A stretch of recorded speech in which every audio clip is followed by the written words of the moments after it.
ಶ್ರೀ ಸಾಯಿ ಪದವಿ ಪೂರ್ವ ಮತ್ತು ಪದವಿ ಕಾಲೇಜು ಕೆಜಿಎಫ್ ಗ್ರಾಮಾಂತರ ಭಾಗದಲ್ಲಿ ಕಳೆದ 3 ವರ್ಷಗಳಿಂದ ಪದವಿ ಪೂರ್ವ ಮತ್ತು ಪದವಿ ಶಿಕ್ಷಣ ಕ್ಷೇತ್ರದಲ್ಲಿ ಹೊಸ ಕ್ರಾಂತಿಯನ್ನೇ ಆರಂಭಿಸಿ ಉತ್ತಮ ಫಲಿತಾಂಶದೊಂದಿಗೆ ಗುಣಮಟ್ಟದ ಶಿಕ್ಷಣ ನೀಡುತ್ತಿರುವ ನಮ್ಮ ಕಾಲೇಜಿನಲ್ಲಿ ದಾಖಲಾತಿ ಆರಂಭವಾಗಿದ್ದು, ಪದವಿ ಪೂರ್ವ ವಿಭಾಗದಲ್ಲಿ ವಿಜ್ಞಾನ ಮತ್ತು ವಾಣಿಜ್ಯ ಹಾಗೂ ಪದವಿ ವಿಭಾಗದಲ್ಲಿ ಬಿಸಿಎ, ಬಿಕಾಂ, ಬಿಎಸ್ಸಿ, ಬಿಬಿಎ ಕೋರ್ಸ್ಗಳು ಲಭ್ಯವಿದೆ.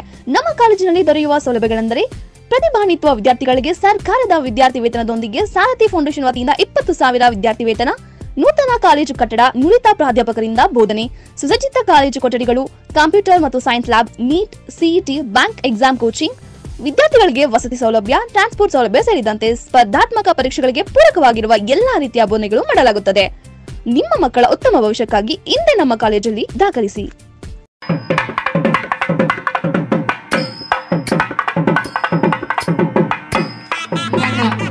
అన్నగారు 100 రూపాయలు ఇచ్చి జగదభిరాముడు పాట అడిగారండి. పాపం నేను ఇంకా కొద్దిసేపు అయినా కూడా ఉండొచ్చు, కానీ విసుగొచ్చి ఆయన ఇచ్చిన 100 రూపాయలు మళ్ళీ ఎక్కడ అడుగుతాడో నా వయసు. జగదభిరాముడు శ్రీరాముడే రవికుల సోముడు రాముడే, జగదభిరాముడు శ్రీరాముడే రవికుల సోముడు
పరమేశ్వరుని ఆరాధిస్తూ మహాయజ్ఞం జరుగుతోంది. సరిగ్గా మహారాజులందరూ కూడాను ఊరికే వట్టి చేతులతో రాక చక్కగా బయలుదేరి ఏ విధంగా వస్తున్నారు? స్వచ్ఛమైనటువంటి నెయ్యి, ఆ స్వచ్ఛమైనటువంటి నెయ్యి తీసుకొచ్చారట యజ్ఞగుండంలోనికి. ప్రతిరోజు కుండలతో బండ్ల మీద ఒక్క రోజు తప్పకుండా 12 సంవత్సరాలుగా వస్తూ ఉన్నటువంటి ఆ నెయ్యి అంతా కూడా ఈయన ఏం చేసుకుంటాడు? శ్వేతకి రాజర్షి ఆ నెయ్యినంతటినీ కూడా ధారగా ఆ విధంగా అగ్నికుండంలోనికి పోసేశాడు ఆయన. అలా ధార పోస్తూ ఉన్నటువంటి నేతిని చూశాడు ఈయన. అబ్బా, నెయ్యి అంటే నాకు మహాప్రీతికరమని తెలిసి వీళ్ళు ఇలా నాకు ధార పోస్తున్నారు, ఒక్క బొట్టు కూడా వదిలిపెట్టకూడదని పోస్తూ ఉన్నటువంటి నేతినంతటినీ కూడా గడగడ గడగడ తాగిస్తున్నాడండి అగ్నిదేవుడు వారు. త్రాగిన నెయ్యి అంతా కూడాను పన్నాళ్ళ వరకు అరుగుదలగానే ఉంది ఆయనకు. రుచి శుచి అమోఘం, ఇంకా అంతకు ఎదురేమున్నది? కాబట్టి బ్రహ్మాండంగా 12 సంవత్సరాలు నిరంతరాయంగా త్రాగాడండి ఆయన. అప్పటికి మందగించింది ఆయన ఆరోగ్యం, క్షీణించిందన్నమాట. త్రాగినటువంటి నెయ్యి అంతవరకు అరుగుదలగా ఉంది, కానీ ఇప్పుడు మానేసిందన్నమాట. త్రాగిన నెయ్యి కడుపులో గడ్డ కట్టుకుపోతోంది, ఫలితంగా కడుపు నొప్పి ప్రారంభమవుతోంది. ఆ కడుపు నొప్పి బాధను భరించలేక ఏవేవో తెలిసిన వైద్యాలన్నీ చేసుకున్నాడండి, నయం కాల. ఇక ఆఖరికి యజ్ఞకుండంలోంచి లేచేశాడండి ఆయన. లేచి ఎక్కడికి వచ్చాడండి? తెలిసిన వైద్యాలు ఏవి దొరికితే ఎవరు ఏం చెబితే అవన్నీ కూడా చేస్తూ ఉన్నాడండి ఆయన. సరిగ్గా అదే సందర్భంలో ఎవరో చెప్పారట, ఎందుకయ్యా ఈ తలనొప్పులు నీకు? ఇలా ఆ చోట ఈ చోట బాధపడ్డం కంటే సత్యలోకానికి వెళ్ళు. ఒకటి కాకపోతే 5 తలలు ఉన్నాయి బ్రహ్మదేవుల వారికి. ఆయన ఏ తలతో ఏ ఉపాయం చెప్పినా నీకు మంచి జరుగుతుంది, వెళ్ళరా అంటే. అలాగేనని అక్కడ సెలవు పుచ్చుకొని బయలుదేరి ఎప్పుడైతే ఆయన సత్యలోకంలోనికి అడుగు పెట్టాడో అక్కడ చక్కటి సంగీత సభ జరుగుతోందట. గాయకులు ఎవరు అక్కడ? సరస్వతీ మాత. మిగతా వాళ్ళందరూ కూడాను తలా ఒక వాయిద్యం పట్టుకొని చక్కగా వాయిస్తూ ఉంటే ఆ సభ ఎలా ఉన్నదండి, చూచే వారికి కన్నుల పండుగ ఉందన్నమాట.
ఏమో 11 దాటితే రావుకాలం ఉందేమో. ఇందాక బాగన్నారు కదా, ఇప్పుడు మానేశారు.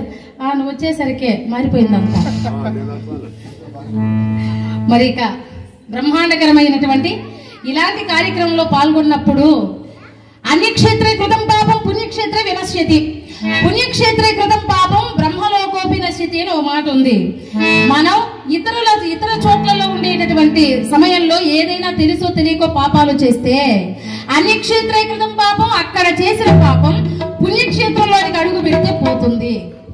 ఇక్కడ పాపం చేసామనుకోండి, చచ్చి బ్రహ్మలోకానికి పోయినా ఆ పాపం పోదు. అందుకనే భగవంతుని యొక్క సన్నిధానంలో ఉన్నంత వరకు పరమాత్ముని సేవ. హరి అని 2 అక్షరములు, హరించును పాతకములు, అంబు జనాభా హరి నీ నామ మహత్యము, హరిహరి పొగడంగ వశమ, హరి శ్రీకృష్ణ అని పెద్దవారి మాట. కాబట్టి ఈ శరీరమే మహావృక్షం లాంటిది. ఈ మహావృక్షం లాంటి శరీరం మీద అనేకమైనటువంటి పాపాలనేటటువంటి పక్షులు వాగుతాయి. ఆ పక్షుల్ని మనం ఎగరదోలాలి అంటే కనుక ఒక్క రాయితో కొడితే ఒకటే చేస్తుంది.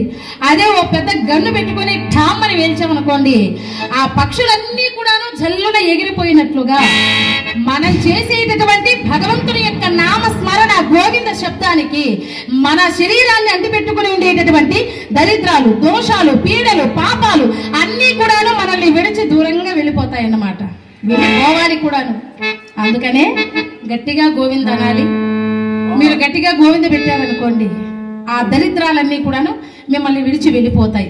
వెళ్ళిపోతాయి 10 సార్లు అంటున్నాను కదా. ఎక్కడికి వెళ్తాయి అవి? టికెట్లు తీసుకుని కోలారో బెంగళూరు వెళ్తాయా? అబ్బే కాదండి. ఇదే సభలో ఎవరు గోవిందలు పెట్టకుండా ఉంటారో వాళ్ళ నెత్తిని ఈ దరిద్రాలన్నీ కూర్చుంటాయన్నమాట. ఇప్పుడు పెట్టండి గోవింద. పాట వేద్దాంలే అన్న, ముందు గోవింద పెట్టు. లక్ష్మీరమణ గోవింద, విజయేంద్ర స్వామి పాదపద్మములకు గోవింద. అవుతుందంటే తప్పు నాయన. ఆ ఖాండవనాన్ని సాక్షాత్తు దేవేంద్రుడు పరిపాలన చేస్తూ ఉన్నాడు. అలాంటి ఖాండవనాన్ని రక్షిస్తూ ఉన్నాడు ఆయన. కాబట్టి నువ్వు ఎంత ప్రయత్నం చేసినా నీ వల్ల కాదు, ఖాండవనాన్ని దహించలేవు. అందుకనే రాబోయేటటువంటి ద్వాపర యుగంలో ఆదిమునులైనటువంటి నరనారాయణులు శ్రీకృష్ణార్జునులై భూలోకంలో జన్మిస్తారు. వారు ఏదో ఒక సందర్భంలో వస్తారు నీ దగ్గరకు ఖాండవనానికే. అప్పుడు గనక నీవు వెళ్లి వారిని శరణు వేడుకుంటే తమ యొక్క హస్తబలంతో సమస్తమైనటువంటి విఘ్నాలను వారించి నీ అభిలాష తీరుస్తారు అని బ్రహ్మదేవుడు చెప్పగానే అప్పటి నుంచి నేను మీకోసం కళ్ళు కాయలు కాచలు ఎదురు చూస్తున్నాను స్వామి, నా చేత ఈ ఖాండవనాన్ని కాల్పింపజేయండి అన్నారు.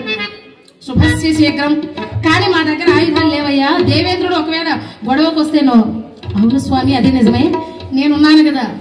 వెంటనే వరుణదేవుని రప్పించి నంది మృగం వెన్నెముక చేత చేయబడినటువంటి గాంధీవం అనేటటువంటి ధనస్సు, అక్షయ బాణ తూణీరాలు, అదే విధంగా శ్రీకృష్ణ స్వామికి సుదర్శనమనబడేటటువంటి చక్రాన్ని, వారు నిలబడడానికి వీలుగా ఒక బ్రహ్మ రథాన్ని ఇచ్చి ఇక వారి యొక్క సహాయ సహకారములతో ఖాండవనాన్ని కాలుస్తూ వెళుతున్నాడండి అగ్నిదేవుడు వారు.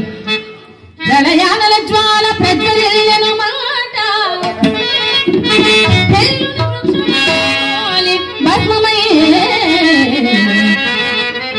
నలుదిక్కులకు బ్రాపు ననలమ్ము ధాటికి నడుమ జంతువులెల్లా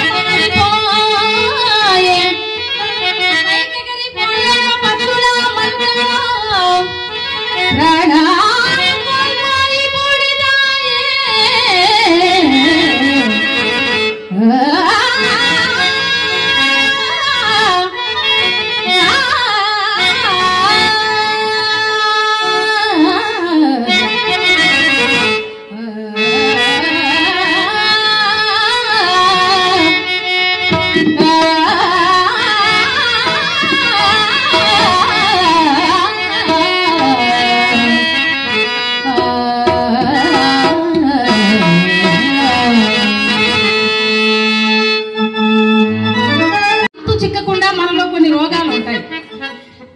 అలాంటి మానసిక రోగాలను తొలగింపజేస్తుందండి సంగీతం. అందుకనే శిశువులు వేతి పశువులు వేతి వేతి గాన రసప్పణికి, శిశువులైనా పశువులైనా ఆఖరికి రాళ్ళైనా కలుగుతాయట బాగా పాడితే. అందుకనే బాగా పాడితే రాళ్ళు కలుగుతాయట, బాగా పాడకపోతే రాళ్ళు పడతాయి. రాళ్లతో వేసే వాళ్ళు ఎవరు లేరులేండి, వినేవాళ్లే ఉన్నారు. కాబట్టి అలాంటి కాండవన దహనం జరుగుతోంది.